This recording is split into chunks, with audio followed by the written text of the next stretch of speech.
Well, hello, everyone, and welcome again. We are here with the Lord's Seminary, and I am Pastor John Butler, and we are in a course right now dealing with biblical church planting.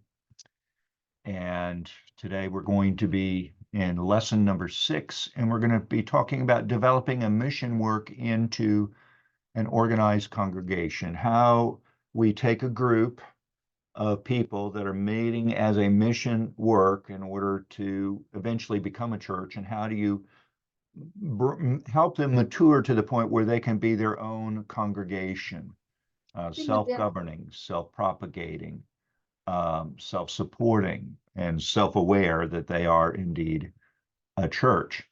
And so those are the particular things that we want to see. How do we get from the group of people who are gathering together to begin a church to become a church? And so we're going to talk a little bit about that process today. So let's open up with a word of prayer. Again, Heavenly Father, thank you for opportunity to gather together by means of technology. We pray that you would bless this time. We pray for those who are unable to be with us. We ask that you would help us to understand and to be able to apply these principles to the fields where we are serving for the glory of our Lord Jesus Christ. And it's in his name we pray. Amen. Okay, let's go ahead and let me get this shared, and we can begin our discussion this morning or evening in your case, where most of you all are. So we're talking about this process. How do we go about transitioning a congregation from being a place where people are gathered together, there's some initial interest and so forth in becoming a church, to their becoming a congregation? And what are some of the things that we need to be doing? Now, we've been discussing some of those things, but today we want to go a little more in depth in some of these areas. And so when we're talking about biblical church planting and talking about today principles for building a maturing Reformed congregation, we want to have particular commitments for the development of maturing Reformed congregation. These are things that are non-negotiable. These are things that must occur, and the earlier on in the process we ensure that these things are being done, and as we're going along, making sure they're still being done according to how the scriptures describe these things are going to be, will help contribute to the health of the group, the maturing process, their ability to function in a biblical manner together as a church. These are not things you can go back later and institute very easily. That it's best to go ahead and do this at the very start itself, somewhat like building a foundation for a building. You know, you don't build the top part and then go in and add in the foundation. You start at the foundation, and how well that foundation is made is going to dictate how well the rest of the building is according to that foundation. You know, here in North America, there in church planting circles, people talking about doing church planting and so forth, about the need to be culturally relevant in worship and where people are in ministry in order to reach them. But our modern secularized culture bears striking similarities to that pagan culture in the first century. So now as then, that secular culture that surrounds us as believers is not friendly toward or supportive of the things that we believe are values. So what you're building in the church is a new culture, probably new for the people, many of the people coming together to form that congregation. And they're, if they've come from other churches and so forth, they may have experienced this in their original churches they've been part of. But we're building something that's different and distinct because this is part of the kingdom of God. Jesus said, "My kingdom is not of this world." And so what we're doing in planting a church is establishing, in essence, an outpost of the kingdom, a colony of the kingdom in that way. And we want to be functioning as part of that kingdom of God and bringing other people in to this. So the purpose today is, as we look at this transition from mission work to an organized, mature congregation, we are we're dealing with circumstances quite similar to what our forefathers in the faith dealt with in the very first century of the church under the New Testament itself. And so, as I mentioned, these are key commitments we must absolutely have and adhere to. We cannot negotiate these things away. These are things that must be on board with us. So the disciples were first called Christians at Antioch, according to Acts chapter 11. And as the history of the New Testament church unfolds, it appears that for about 10 years, a decade or so after the Lord's resurrection and return to rule at the right hand of the Father, his disciples were not identified with a special group name other than those who are followers of the way or of the name and so forth. But once in Antioch, then we began to see they were starting to be called Christians, little Christs.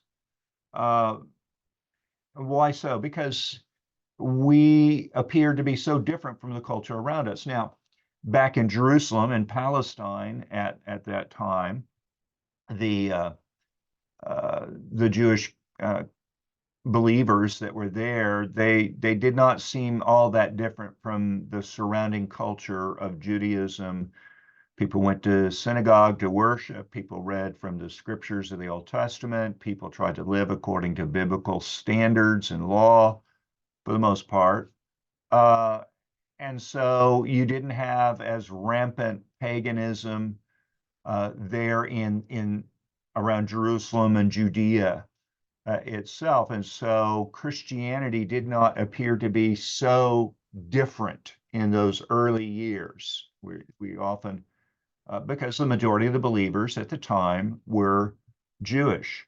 It's later on in the book of Acts when you see the conversion of Cornelius and then the spread of the gospel going forth, and then those from Antioch are being converted. That's when you begin to see more and more Gentiles, non-Jewish Christian people coming into the church itself.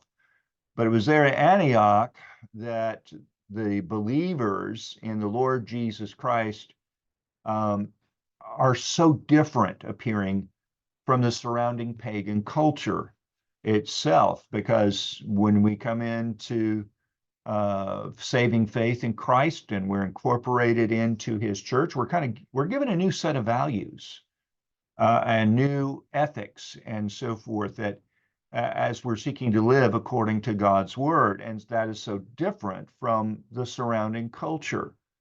And so we are going to stick out. We are going to be different in how we live. These new Christians had seen the life-changing power of the gospel in their lives, and they are now valuing things differently than their old cultural norms had encouraged them. And so now they're anxious to share this life-changing message with others, with the result that the pagan culture around them is going to be transformed as more and more people become believers, more and more people become Christians.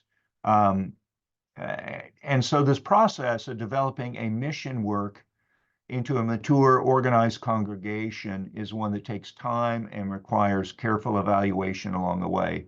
because people are moving from darkness to light. People are moving from pagan backgrounds to now learning to think Christianly, to have biblical values and standards and way of life. And this is something that just doesn't happen with the snap of our fingers or instantaneously. It takes years in order for that to work its way into our thinking, our attitudes, our actions, our values, but then also, too, how we interact with the non-believing culture around us. Are we making accommodation to the pagan culture around us, or are we standing firm according to the word of God? And how well we do that also is an indicator with regards to our maturity.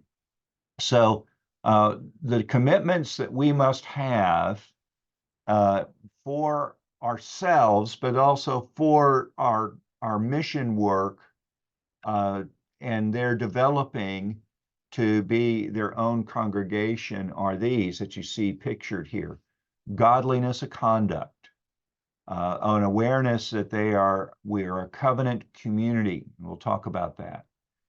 God-centered worship, that we are people constantly in prayer, that our lives are changed. We're showing that we're much different from the world around us, and how we think, how we speak, how we behave ourselves, our whole attitudes are totally different. And also, we have a worldwide vision. We understand we're part of something bigger than just what we see locally. And we have a vision for taking the gospel to all the nations. So let's talk about each one of these things. First off is a commitment to godliness of conduct. Godliness of conduct was a characteristic of the young churches in the New Testament. Paul addresses even the church at Corinth, and if you read 1st and 2nd Corinthians, you can see that this is a congregation with a lot of trouble and a lot of compromise in various things with the world. But even Paul calls them saints, holy ones. And he speaks of how the people of the church in Thessalonica became examples to others, to those who believed in other places as well. And so as we look at these things, this commitment to conduct, of this godliness, reflecting Christ through our behavior, we've got to translate our beliefs into actions. It's not just things that we believe, but things that have gripped our heart and affect how we think, what we say, what we do, how we respond, how we deal with things. For instance, when somebody has hurt us, do we forgive them? When we are being persecuted for the sake of our belonging to the Lord Jesus Christ, how we respond to them is going to be affected by our relationship with Christ and our understanding of matters such as forgiveness, and also Jesus telling us, don't be surprised if the world hates you. They hated me first. So, the disciple is to be like the master in that regard. And so we understand that we are to be a people who are different from the world around us. We are committed to fasting and prayer and seeking to take care of one another, looking out for widows and orphans, looking out and encouraging our brothers and sisters who may be straying to come back and to be humbly submitted to God's word. And we are walking humbly submitted to the word of God. And so if you're going to be planting a church, you're going to be committed and must be committed, and you help the people see that they must be committed to this, and that is building godliness into their lives. That needs to be your goal in all of your teaching and preaching and discipling of people, because growing in godliness is a governing commitment that would characterize a church that is committed to the Scriptures, is committed to Christ. A good Reformed congregation must be those things. The next is a commitment to what we call covenant community emphasis. When Peter was explaining the gospel on the day of Pentecost and urged the crowd to repent, he went on to tell them the promise is to you, or is for you and your children, in Acts 2:39. When the Roman jailer in Philippi in Acts chapter 16 begged Paul and Silas, what must I do to be saved? And Paul told them to believe on the Lord Jesus Christ and you will be saved, you and your household.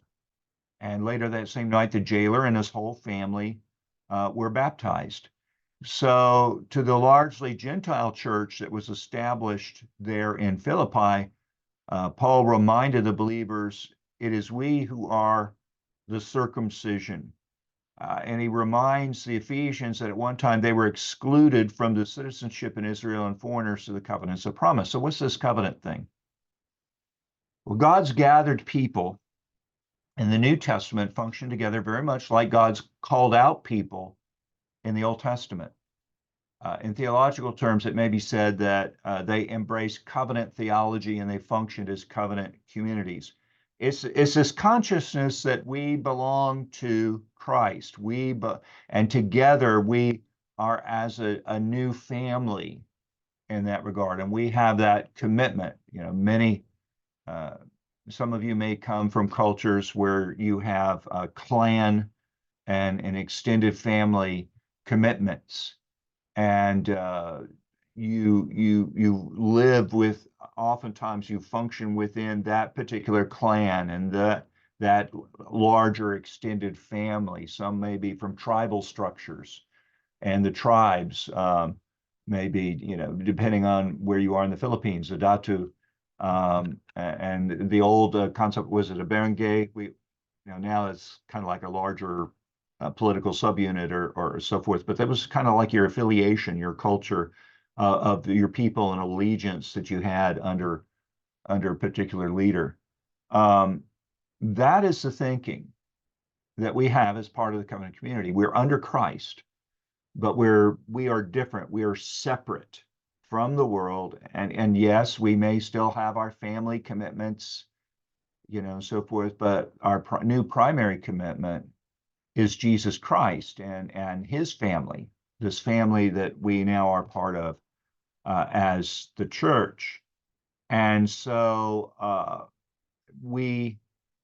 as we come into this covenant community, as people are baptized and brought into it, that they understand it's as if they are being born into a new family.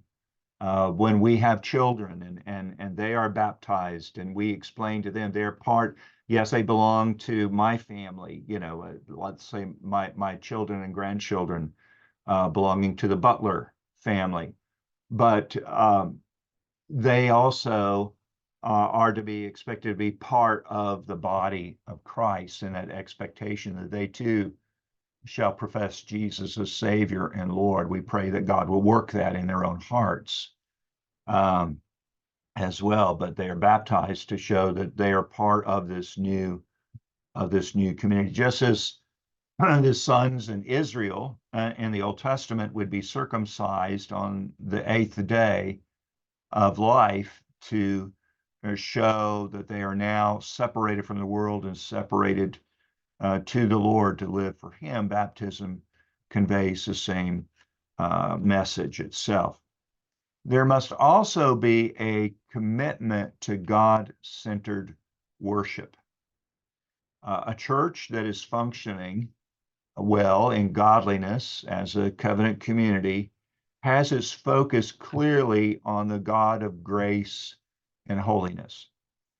When the covenant people of God gather for worship, it is He whom we seek to please.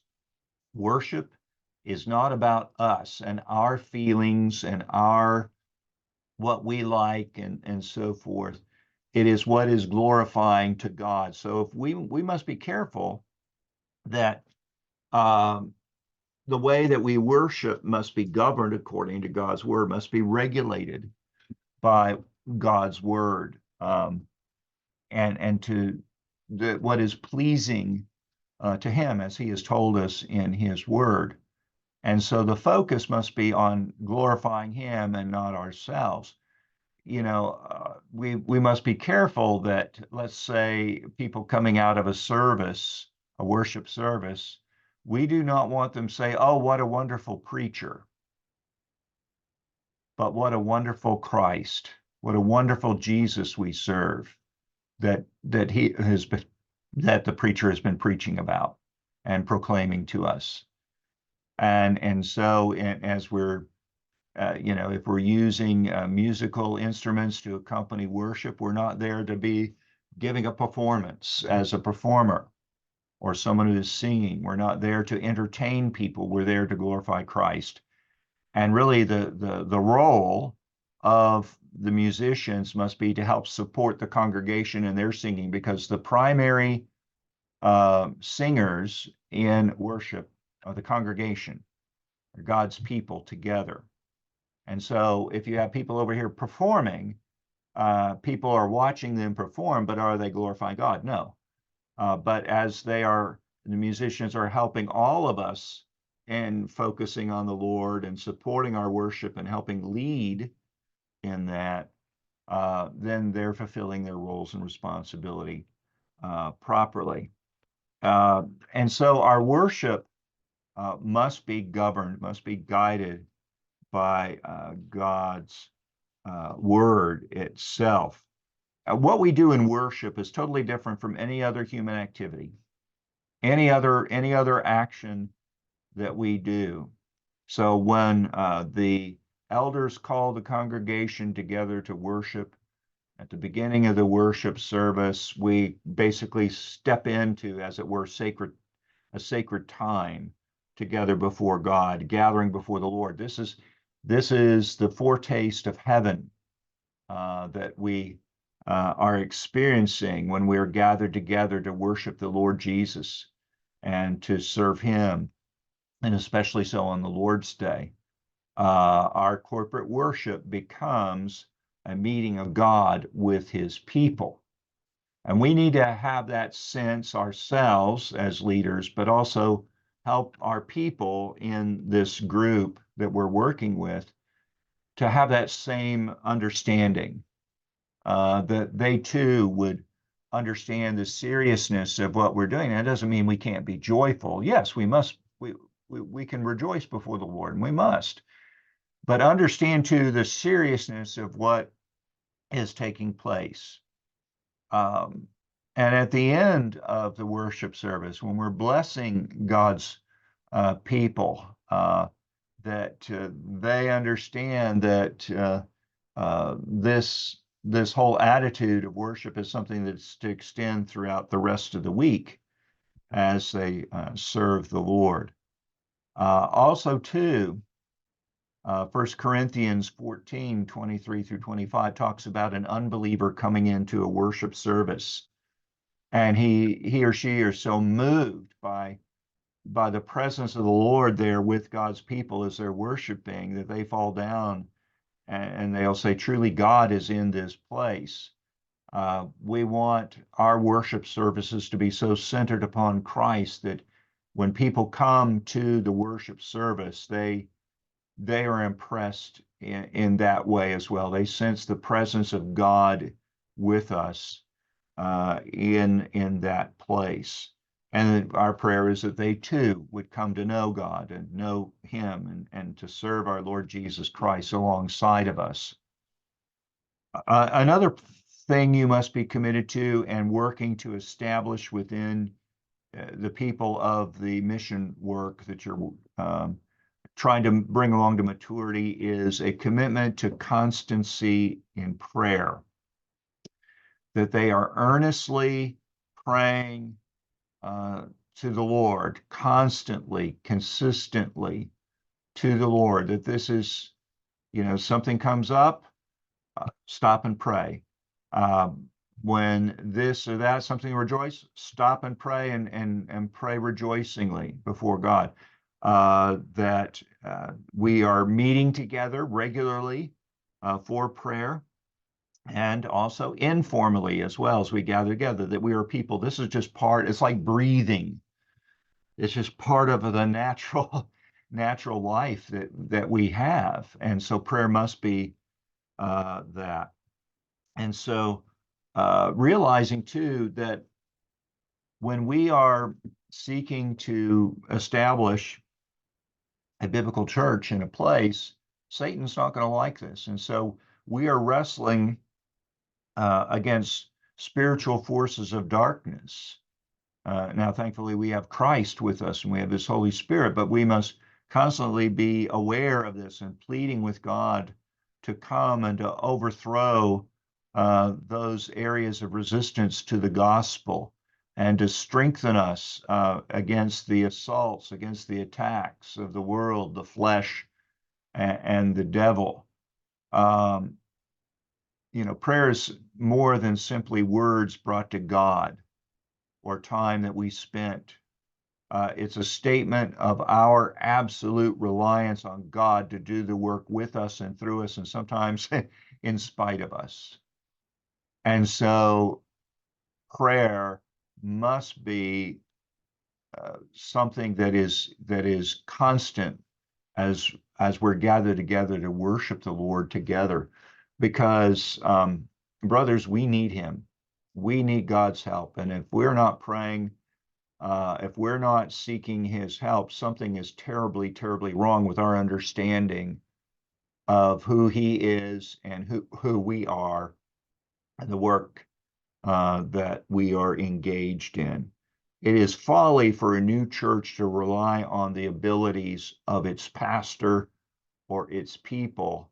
You may have people with great talents and abilities, and maybe good public speakers, they may be good leader types, they may have financial ability to support the work and so forth, they may have great theological knowledge and so forth. But it's nothing if we don't have God's blessing it. It's nothing if we don't have God's power given to us and his supply for us in all things. So prayer brings the young church together. One of the most difficult things for a newly planted church to attain is a sense of unity and love. Paul prays in Romans 15, verses 5 and 6, may the God who gives endurance and encouragement give you a sense of unity among yourselves, so that with one heart and mouth you may glorify the God and Father of our Lord Jesus Christ. Also, prayer helps unite the young church against the forces of Satan. Paul reminds us that our struggle is not against flesh and blood. So to establish a new church is to take a stand against the devil's schemes. And it's a spiritual work of confrontation. That's why prayer is listed not as a piece of the armor of God. It is the primary activities of the Christian warrior in Ephesians chapter 6. So it's vital for that young church group to sense the spiritual nature of its battle. And then third, prayer encourages the hearts of the young church. Planting a church and gathering together is a work that emotionally takes a lot from you as the organizing pastor, but also from the people as well. You want to see the work succeed. You want to, you're learning to do new things. You're learning to work with new people. You're learning to do things perhaps differently from how you've done it all of your life as a Christian. And so it is necessary to be encouraged at times. There are going to be failure. People will leave. People will sin and do terrible things. People, there will be opposition. There will be defeat and so forth. You may be laboring at an effort for a long, long time and not seeing the fruit of it and wondering, should we continue?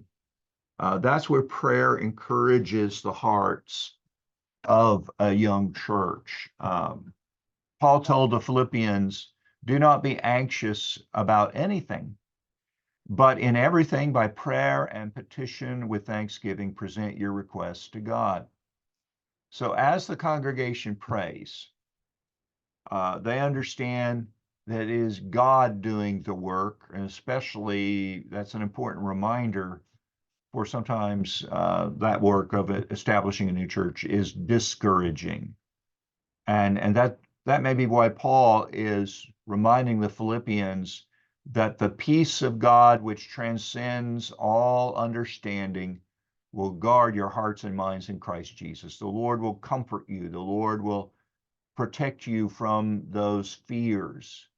And so you need to have regular structured prayer meetings that focus on these needs, but also times informally gathering together as God's people to pray. If somebody in the course of conversation mentions, oh, my Aunt Susie is sick, we'll stop and pray for Aunt Susie right then and there, and develop that habit of immediately when the needs come, don't wait or don't just mention it, or say to somebody, well, I'll pray for you. Stop and do it right then and there. Also, the next commitment is a commitment to changed lives. Our lives need to be transformed through the gospel, and that is what we must see and expect from our people, and also within ourselves as we are being made more and more like Christ. The church at Antioch knew that the end result of their ministry in that city was to change lives of people, that God had opened the door of faith to people in Derbe and Lystra and Iconium, was why they rejoiced to hear the report when Paul comes back and reports to them about the first missionary journey. That God had opened the doors of faith for these people. It would not be enough for the people of a newly planted church simply to go about the duties of church life. They must have a commitment to seeing changed lives result from their ministry. But changed lives requires ongoing ministry to people with significant needs. New believers need the milk of basic truths. They need to be taught devotion to God, how to love their husbands or wives, their children, their parents, and a whole host of practices and beliefs that mature believers take for granted. And sometimes that's a difficult work. Just as dealing with babies, you feed a baby, but what else do you also have to do with the baby? Yeah, you have to change its nappies. You have to change its diapers. You listen to it cry. You're trying to, working with that child. So working with new Christians, baby Christians in a sense, is going to be a messy work in that regard. It's going to require a lot of attention on your part with them. Because, many times these people are coming from pagan backgrounds and they're having to strip away all the way that they think and they do and how they see the world and act and react and so forth, and how we change. And so mature Christians often find it difficult to sustain a diet also of the basic milk of foundational principles of the Word and the Christian life when they need the meat of deeper truths of the Bible and Christian living. So you may have in your core group um, those who are mature in the Lord, and you're adding in people who are brand new Christians. How are you going to feed them both? How are you going to take care of the baby Christians? And they are going to need a lot of time. But then you have mature believers there who need a deeper understanding of the word and application of it and so forth. And so you're going to be stretched in many different directions trying to deal with the folks in the congregation. And how you deal with people in various stages of life. Let's say how you deal with somebody as a child or a teenager or a young adult is going to be different from someone in middle age with older children. Their children are growing up and their children are becoming teenagers or maybe older, or how you're going to deal um, with abuelo and abuela, grandma and grandpa. How are you going to deal with them and their particular challenges in older age? And so you've got to learn to deal with so many different needs that are there. And just personally for you, as a church planter, you must be a person devoted to prayer, needing God's help and crying out to Him. Now, it's argued in many church planting circles today that newly planted churches have to decide whether their ministries provide discipleship for the changed lives of previously lost people or to provide pastoral care and oversight to mature believers. You have to make a choice, either or. I don't agree with that. You have to cover both and deal, because that's the way it should be, and it should be all the time. Of a good, healthy church is going to have the mature believers, but also new believers coming in from the world. And now there may be some fluctuation at times. Sometimes you may have many more mature believers than you do have young Christians. And other times you may have a whole flock of young Christians come in and very relatively few more mature believers. That happens. There's cycles and how things happen in the lives of churches. And if you have an older church that's established in a place and has had this effective ministry, it needs to be careful that it is not turned in on itself because we've been ministering to the same group of people for 20, 30, 40, 50, 200 years, and not reaching out to the lost, reaching to the unbelieving people around us. And so the ability to disciple people of all ages and maturity levels and to exercise loving discipline when they do err are strengths of a covenant community focus. You see, if all of your focus is on young people, then you're not helping people to grow up and mature. But if you have a group of people of all different ages and different levels of spiritual maturity, we can help each other out much, much more in that regard. And so we want to give due attention to everybody. We want to have people established in the faith, established in the understanding of the faith, but then living that faith out to be transformed through the gospel. The next is a commitment to a worldwide vision. It appears when you look at the book of Acts that it was the church in Antioch and not in Jerusalem that was the model of ministry that God used to take the gospel to the world. How the gospel got out from Jerusalem to Judea to Samaria and then to uttermost parts of the earth was through persecution. The church was being persecuted. So you have the martyrdom of Stephen in Acts chapter 7. You see Paul and seeking to drag off Christians in Acts chapter 9. We see the scattering of the church in Acts chapter 8. but it was the church at Antioch that had this vision. They're praying and they send out Paul and Barnabas. And so this commitment that we have as a mission church early on, we must have this commitment on our part and on the people's parts that we are part of something bigger than what we are experiencing locally.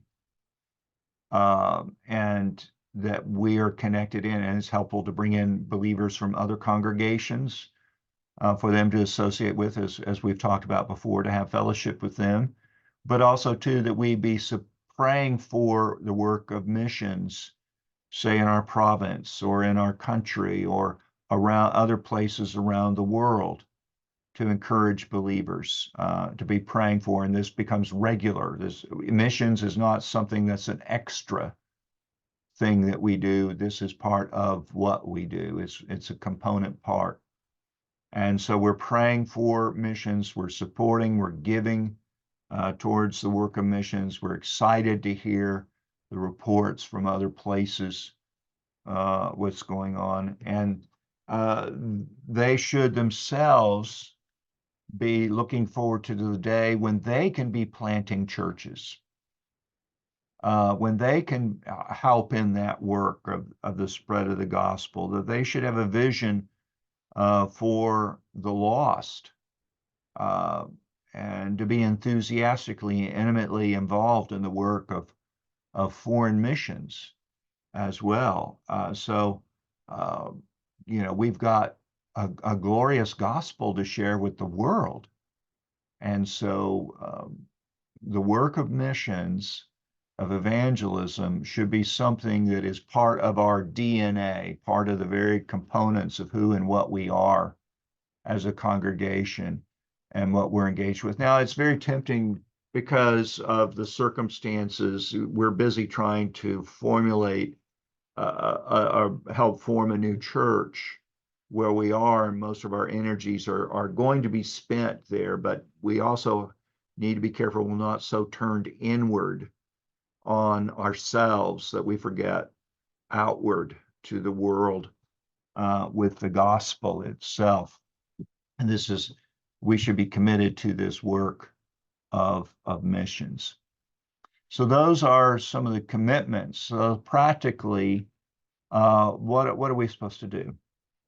Well, we've looked at, from a biblical perspective, some of the specific commitments that are to be seen in our churches as we are establishing them. And these are things that were in the young churches in the New Testament, which signaled their developing maturity. It's necessary to deal with the practical matters of what must be done, who's to do it, how is this to be accomplished. The first question is, who is doing this work? It's necessary to understand that developing a mission work into an organized congregation is a process.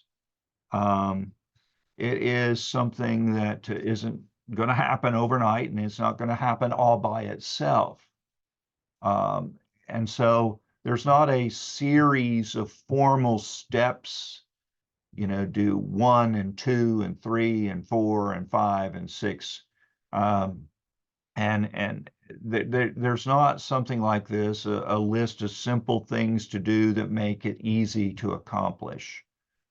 The training up of a child into an adult is perhaps the best analogy to use in describing the process. We have certain biblical principles that we're to follow and to bring up our children in the nurture and admonition of the Lord, but not every child is the same. My mother thought she was she had an older sister, but who was sent away to a school where she lived. And so basically, my mother grew up by herself. And so she didn't know and understand the ins and outs of raising of children, especially dealing with boys. And she thought that each child, you just do the same thing with each child and it'll turn out. No, turn out okay. She realized, no, that wasn't the case, because each of us boys were different, and with different personalities and temperaments. And, some children, they were very easy to discipline, and other children it was quite different. And almost like a wrestling match of having to discipline the child. But there are some things that need to be taught, and other things are modeled and observed. But no amount of training can make an infant into an adult without the necessary passage of time for the child to mature in these practices and learning to apply these things. We give our children certain knowledge of doing things, but then the application of it. For instance, we may train our children in arithmetic, doing their maths. And so they learn on a sheet of paper, they're doing their particular math problems and so forth. And then if they wanted to build, say, like boys do, they like to build, we used to like to build what we call a tree house. We would take various pieces of timber, old pieces of timber and so forth, and sometimes we'd cut it to certain sizes. We'd measure the area where we were and have to do the math of building that fort, sometimes successfully, sometimes not so successfully. But we were learning to apply the math that we had learned on paper to the real world, as a sense, in building that fort. Well, in the same way, the biblical principles that we are teaching to our congregation, they need to mature in that and learn how to apply this and to see what this looks like and feels like, and have to go back and rethink. Oh, was I following the word in this regard? Is this what I'm supposed to be doing? And so forth. Just in the same way as when we were building the tree houses, did we measure things correctly? Oh, no, we didn't. So let's find another board and cut it to the correct size to put it in, and hopefully the tree house will be better. It won't collapse with us in it.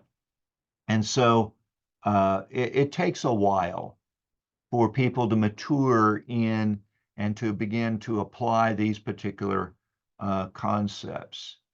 It will take sometimes between 2 and 4 years, depending on the culture and the people, for a sufficient number of things to be accomplished and a sufficient amount of maturity in order to convince a group of ministers and elders from the presbytery or classes that a mission work is ready to stand on its own.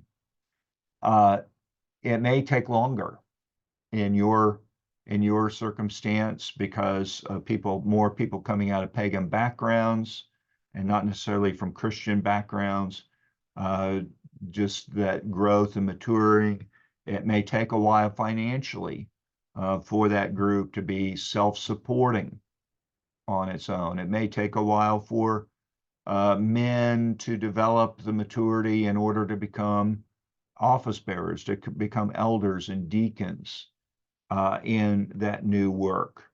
But the goal of the process in all this is not to have a church organized, but a functioning, mature body of Christ, which is able to take its place among the other churches in, if you're in a presbytery, or in classis if you're in Reformed churches. Who does this work? Well, a lot of it will fall on the church planter. The organizational skills that the church planter has are things that we assume that he's going to have to be able to work with a congregation to help bring them to maturity. Some of the work may be overseen by the outside elders who come and assist in the work and help oversee the work, but the people of the mission work are engaged in a huge set of tasks, many of them fulfilling a number of roles as this mission work develop its ministries of spiritual growth and outreach and mercy and administration, because you're working as a church planter, not to be doing all the work yourself, but you're working with people to grow into these kinds of positions of leadership and responsibility. Because let's say you've been working with them for a number of years, and then you look back and nobody is leading, nobody is maturing, no one is taking responsibility, say, for care and upkeep of things. Nobody is helping to encourage others in the work of prayer. Everybody's just kind of looking at you as pastor. Okay, what are you going to do now? As opposed to you're having developed local leaders, elders, deacons, and even people who are not necessarily going to be ordained to those offices, but who are filling particular roles. If you're not seeing that, then you haven't done things biblically. We're here to help encourage the body of Christ to grow up together and to grow into these tasks. Now, sometimes you're going to be working with groups and committees and so forth. There's a management saying that's helpful to understand in light of the many tasks and ministry responsibilities required in the process of developing a mission work into an organized congregation. We have a saying, boards authorize, committees evaluate, people implement. The overseeing elders of the mission work make a determination considering when and how it's wise to undertake an aspect of ministry in the church, and they authorize it to be done. And the usual scenario that follows is that the task is delegated to a committee composed of members of the mission work for them to implement. But unless the committee is exceptionally well organized and motivated, not much is going to happen, because it is people who implement things, individuals who implement the work, to take that vision and make it into a reality itself. Another management saying that bears on this is committees for conference, but individuals for action. Basically, it's going to take that man who is willing to take up the responsibility, or men who are willing to take up the responsibility and see that the work is done, and they do it themselves, and they help and implement that with others. And so you as a church planter are going to need to come alongside of these brothers and help encourage them in this, but they need to kind of catch on fire with that desire to do that work as well. And you may need to give them some guidance in that work and say, okay, this is what it looks like, and then help them. You're not in there doing the work all yourself, but you're helping to train them. Now, this work of training somebody to do a work at first, maybe you're going to have to show them what it looks like and the why you're doing this. It's just like, let's say if you have a 2-year-old or 3-year-old, and you tell that child to pick up his or her toys they may have, or maybe they've got a set of Lego blocks out, and you say, okay, it's time we need to pick those up. And the child doesn't really have a concept of picking up and putting them into something and putting that away. You have to show the child, work with them. And then the next time that happens, you may have to assist them a little bit, but they kind of have an idea of what this is about. And then eventually you can tell the child, okay, it's time to pick up your room. And they know how to go about doing the task, and hopefully they'll go in and do it without complaining. So you're going to have to come alongside of people to help train them to a particular task, to see what it is the steps of it, and tell them the why these things are done, and to understand how best, you're aiming for biblical understanding and excellence in these particular ways. Now, let's talk about developing means to promote the spiritual growth of people. Worship is the foundation of all that's done in our life and ministry as a Reformed church. And developing a mission work into an organized congregation implies that rich and robust God-centered worship, which includes the preaching of the Word of God, is leading the way in the development of every aspect of the new church. You develop ministries of spiritual growth and outreach and mercy and administration. They all flow from that mission's commitment to the practice of God-centered worship. Worship is at the center of all that we do. It's not the only thing we do, but from it flows all the rest of what we do. Okay, I hope you grasp that concept. But we are there primarily for the worship of God. And because Reformed worship is regulated and prescribed by God and His Word, it has a specific function to fulfill in the lives of the believers, these gathering into His church. So in order for them to be effectively worshiping as mature saints, we need to be given training and opportunity to serve the Lord, to serve God. And the end result of God-centered worship is that as the children of God, we are happily about doing our Father's business. And so all that will now be discussed points to and flows from the biblical and effective God-centered worship. We need to be training people why we're worshiping, who we're worshiping, how we are to worship the Lord from His Word. We need to help people to understand how to, for instance, listen to a sermon. The sermon is unlike anything else in human speech. And we need to help people understand, how do we go about listening to a sermon? How do we go about profiting from what we have just heard in the sermon, training them how to pay attention, how to listen for things, how to think through and apply things, how to talk about it with one another afterwards, to encourage one another in that. So these are kinds of things that should be part of our teaching, and that leads to the work of education and Christian education and instruction using catechism.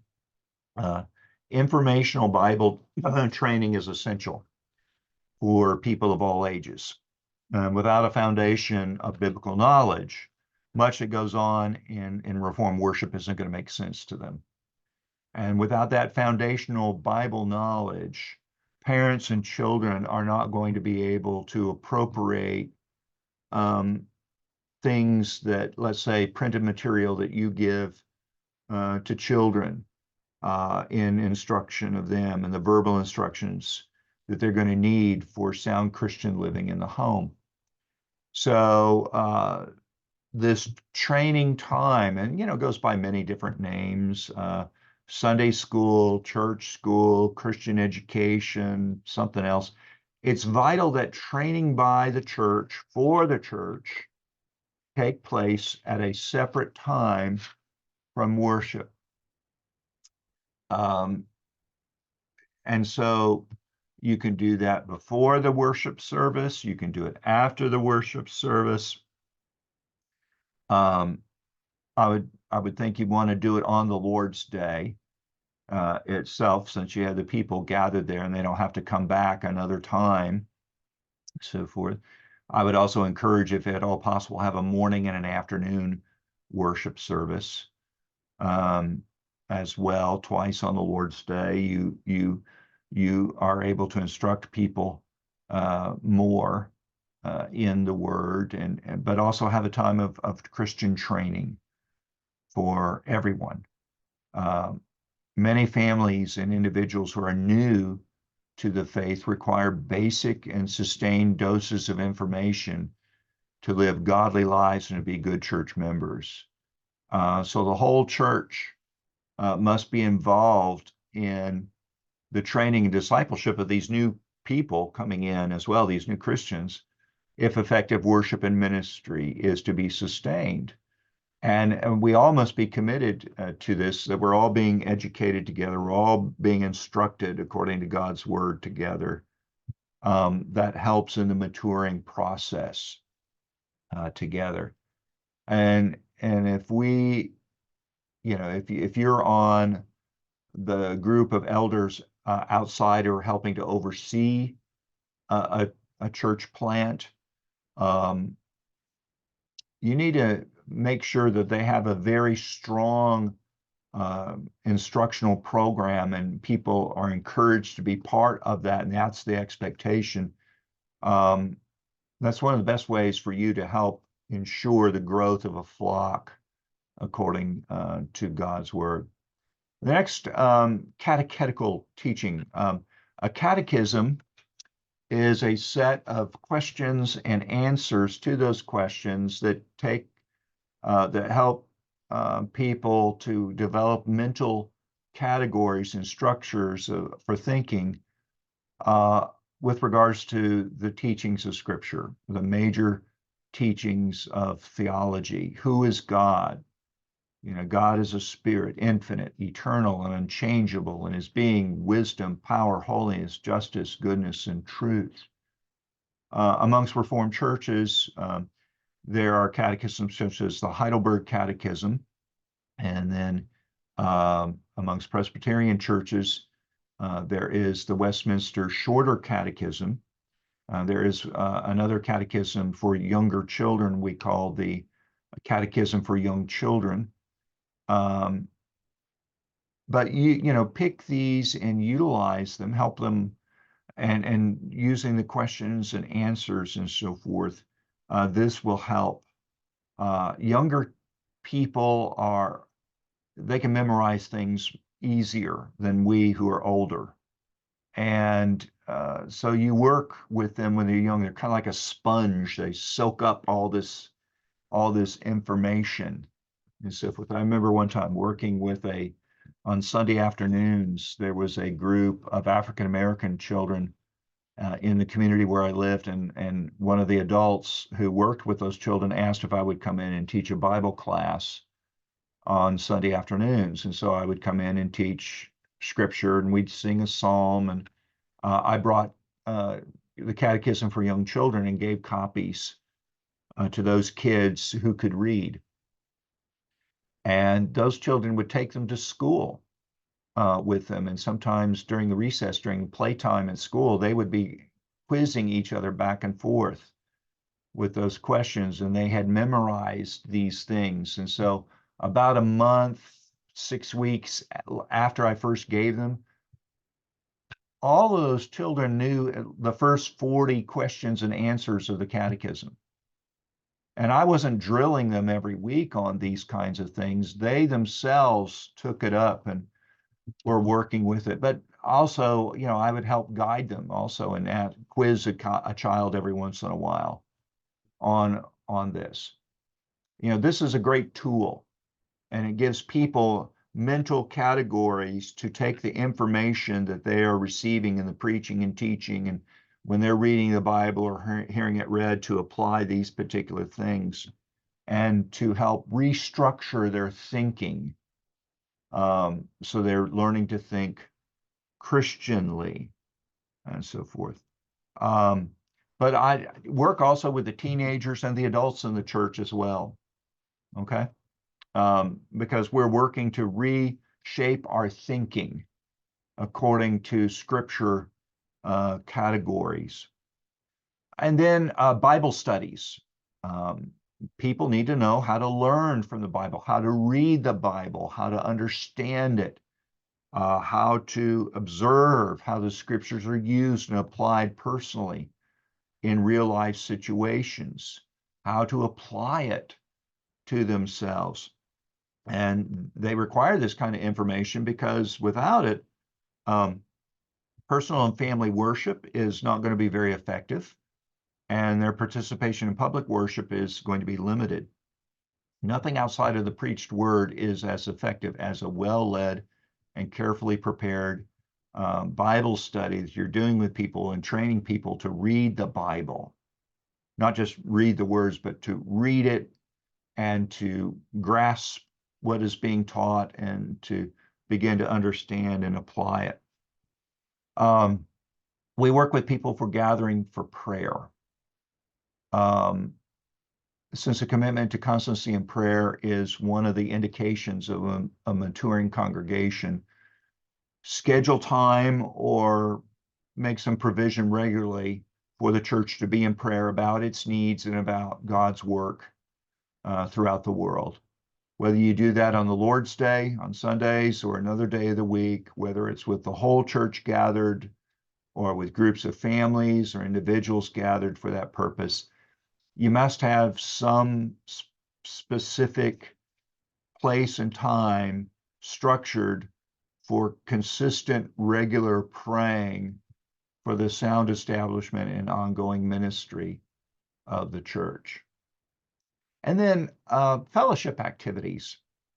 The people whom God has drawn together to form a new church need to know each other and to enjoy the sweet fellowship of the saints in order to grow and serve effectively. One of the best ways that people get to know each other, there are two ways, primarily. One is by eating together, learning to gather together and eat and feast together.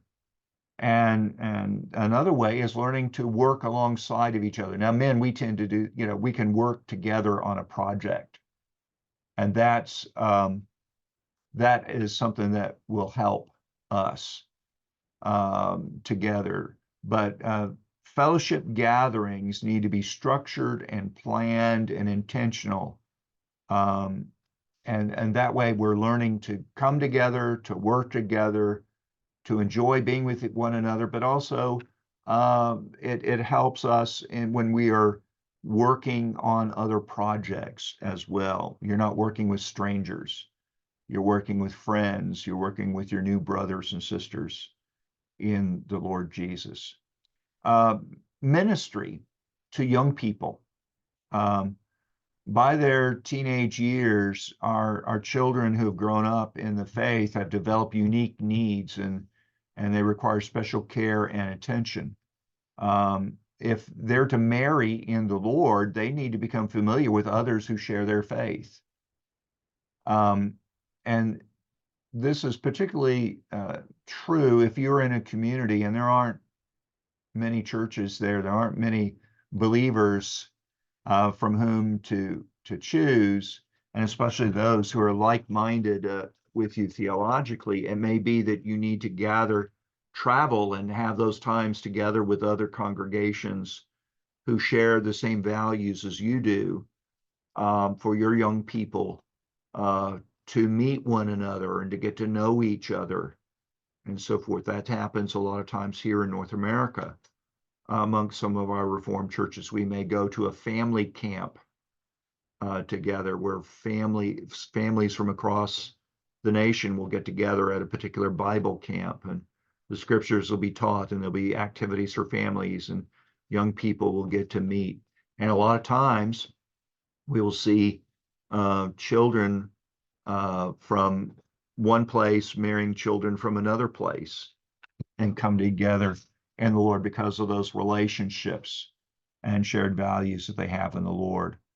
Because we do not want our covenant children to marry outside of Christ. We want them to marry fellow believers as well. Besides, Scripture tells us not to marry or to be yoked with unbelievers. All right. Looking at our time here, let's see. we develop methods of outreach and evangelism. And let's talk about that a little bit. The means to promote spiritual growth of the people in your mission work are far more numerous than those that we have mentioned here. But a new mission work is usually small in size, and it needs to grow in order to provide care for its pastor and for its people. If you're going to want it to be self-supporting, self-sustaining, you're going to need to have the amount of income from the people's offerings to be able to support a pastor coming in and working with the group. Now, sometimes a pastor must work part-time at another job in order to help support himself and his family in the work of pastoring. But the idea is that we, as a congregation, are to the size and of the particular financial ability to help support that minister so that he is not distracted from the work of pastoring full time if he can, if at all possible. Now, it's not possible in all circumstances, but we want him to not be distracted by the cares that he has otherwise, so that we want to be able to support him as full time as possible. And so we want to reach out to incorporate other people. One, to be part of the gospel, to believe upon Christ and join in that particular work itself. Now, I'm going to give a couple of definitions here of outreach and evangelism. Outreach is any gospel activity or ministry which brings the work of the church before the people of the community in which the congregation ministers. Outreach is to reach out to the community, let people know, hey, this is who we are. This is what we're doing. These are kinds of activities that we're engaged in, and so people become aware of who we are. That's part of the reaching out to the community.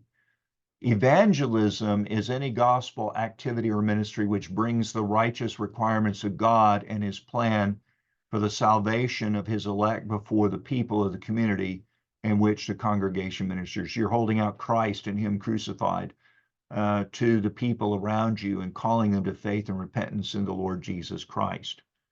Outreach, you're letting people know about your congregation. Evangelism is you're calling people to faith and repentance in Jesus Christ.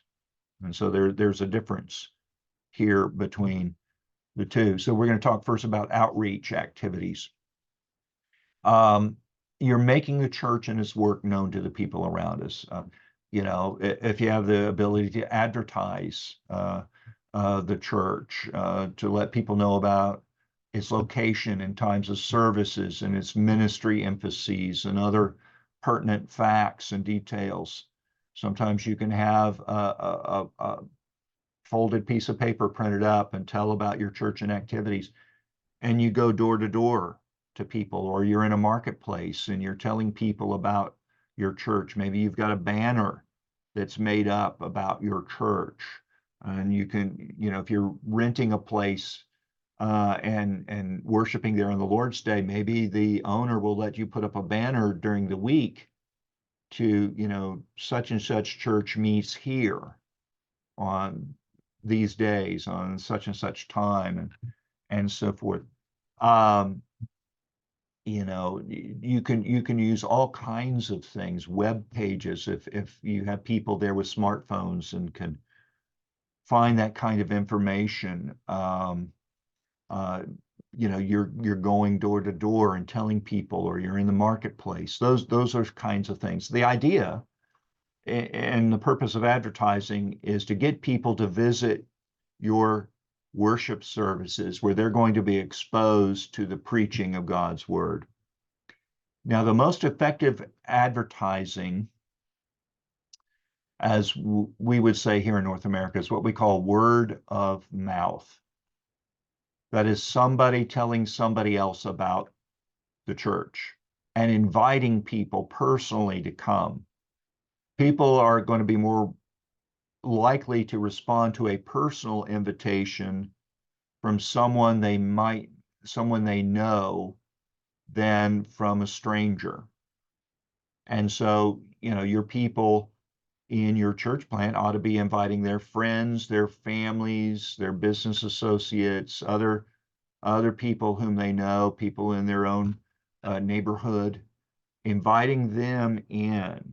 That personal invitation is going to be strong. Now, people, as they're maturing in Christ, as they're have more of a gospel mindset with people and interacting with people, others may want to come and be part of that too. As they see the change in these people's lives, they may think, oh, what is this? Can I also have that as well? And so there are various means as you get the word out to make yourself known. Public meetings, seminars, conferences are forms of outreach. You can have a specific topic for a series of sermons that are going to be done, public meetings, and invite people to that, something to be interested, and so forth.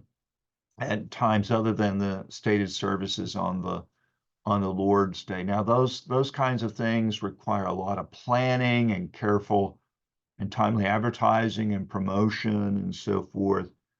And you have a system by which you get the names and addresses of people to contact them, to follow up on those. Another way is distribution of audio sermons and of videos as well, sharing of videos and so forth. If you have the opportunity to upload sermons to YouTube or some other means and then share those to other people. Maybe you can send an SMS to somebody or a list of people who might be interested in the work of the church, and you send them a link to a latest sermon or some other video message to them. Let's talk a little bit about evangelism and evangelism ministries. This is where any direct gospel communication that has to do with making the righteous requirements of God and his plan for salvation of his elect known to people outside the church. It's different. They differ from outreach ministries, and your focus is not pointed towards drawing people into the organizational ministries within the church, but toward presenting the gospel in the marketplace in such a way that God's elect may respond and the reprobate are left without excuse. So street preaching are ways of doing that. Video, again, all those are kinds of ways. Going door to door to visit people and to inquire of their spiritual state and condition, offering to pray for people, but also confronting them. Do you know Jesus Christ as Savior and Lord? Being sensitive to your own particular cultural circumstance and so forth. You may have certain restrictions placed on you. I know if you were in Indonesia or in Malaysia, there are certain restrictions placed upon you, and going door to door like that is not advisable, but there are other ways in which it may be accomplished. So gospel dialogue with people, literature distribution, a gospel literature tract or a booklet or something. That's assuming you have people who can read. That is another way to do this, but you must be doing the work of an evangelist, calling people to faith and repentance. Street preaching, a public forum, using the proclamation of the word to convey the righteous requirements of God and his plan for the salvation of the elect. It's done routinely and effectively by those who are gifted and called to it. Not everyone is called to be a good street preacher and to interact with people on the street in that way. But it also requires the assistance, support, and prayers of many others who labor with and for the evangelistic preacher. And so those are areas that that kind of work needs to be undergird. And we need to develop those kinds of ministries as well, given the context where we labor to call all men everywhere to faith and repentance. The next is developing mercy ministries and ministries of concern. You know, Matthew 25:40, Jesus says, whatever you did for one of the least of these, my brothers of mine, you did for me. Are there those hungry or thirsty or sick? Are there those who are in prison without clothes? As we serve them, we are lovingly and willingly serving our King. So these kinds of compassion, if there's flooding in an area, can you go in and help take supplies to people who are in need and help minister to them? You know, a ministry that my denomination has, we oftentimes will have storms, cyclones, hurricanes, tornadoes, and people's homes are demolished or partially demolished. And one of the things that people need is a place to gather what material things they're able to get and to store them. Well, oftentimes places to rent that have a storage closet or unit are very expensive. And so what we do, we will go in and build a shed, a small building. We will build it ourselves, give it to them with a lock, so they can put their stuff in the shed and help take care of that. And in the time while we've got a crew there building it, and we have it designed where most of it is prefabricated and just immediately kind of put it together within about 3 hours, where they're ministering to the people of that particular place. We're setting it up on their property so they can put their goods immediately into that and have something safe in which to store it. Another is hospitality. It's not just pastors and elders who are to be hospitable. That's one of the requirements, if you know, from 1 Timothy and Hebrews. We are to serve as examples to the whole church of what it means to be hospitable, to taking in people, to help care for them, fellow Christians who may be traveling and so forth. We may have situations where children may become orphaned or widows are in need of someone to help look out for them. Maybe somebody has come to faith in Jesus Christ and their family has expelled them. They don't want anything to do with them. And so we need to help take in those people and to care for them. I have a dear friend of mine an older lady who is from Korea, and she was converted through the ministry of the gospel. She had a neighbor who was a Christian missionary who would share the gospel, and she was a child and had believed upon Christ. Her parents would refuse to let her leave the compound where she lived to go over to the worship services and join in the gospel ministry. And she would find a way to sneak out and go to the worship services. And it got to the point where they would beat her and beat her and beat her. And finally, they would take away all her clothes. And so she would still escape out of the compound naked and go over to the pastor's house, and they would see her and they would provide her with clothing and so forth so she could worship. And finally, her parents kicked her out and said, you can't live here anymore. You're no longer our child. And which terrifying. And I think she was about 9 or 10 years old at the time. And so the pastor and his family took her in and raised her as if she were their daughter. Those are the kinds of situations, especially as we are dealing with people coming from pagan backgrounds. The opposition to the gospel may require us to take in people who are driven away from their natural families to now be part of the family of the body of Christ.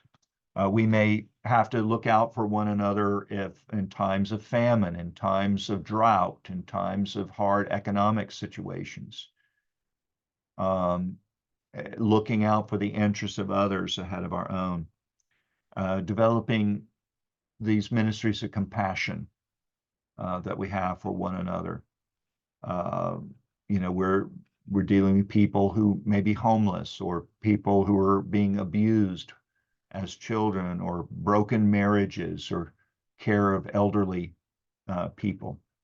And we also need to develop within our congregation a spirit of giving, of a generosity, giving of themselves to the work of the ministry, of their time, of their talents, of their tithes and offerings, to support the work.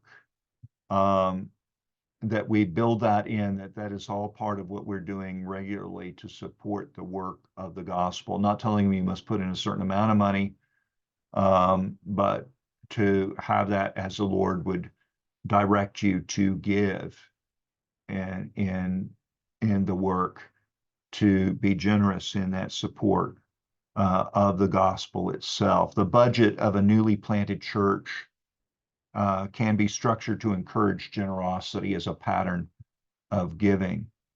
You can also, as a congregation, set aside money to be used by the deacons for the care of the poor and needy in the congregation. You can make provision for giving to missions and so forth in that giving. And this special giving to meet special needs should be encouraged in the congregation long before you have deacons who are in place to help with that work, who part of the job of a deacon is help encourage the spirit of giving in a congregation itself and looking after its needs. But you want people already that this is part of the normal life together as a church, that they're engaged in these sorts of things itself. Remember, the goal is not to be dependent upon the outside money, but that we be self-supporting and self-sustaining in the work of the mission church. Well, that's what I have for us today. I know that's a lot of material we've covered, and we will post the video and also audio of it in Dropbox, and I believe Pastor Rocky, once he gets the electrical situation taken care of, will convert it to YouTube and upload it on the YouTube channel itself. Okay, let's, if we have some time for questions. Any particular questions? Okay, then. Well, why don't I go ahead and close this with prayer. Father, again, we thank you for this time to be together. We ask that you would help us in this work of planting of churches, develop churches that are truly based upon your word, and we function according to that word for the glory of Jesus. We ask it in his name. Amen. And just to let you know that we will not meet next Tuesday. I've got a meeting in another part of the state that I need to be with, so there's no lecture, there's no lesson next Tuesday itself. God willing, we'll pick up the following Tuesday as well. Blessings to all. Take care. Thank you very much, Thank you, Professor. Brother. Okay, Bye now. Good bye-bye. evening.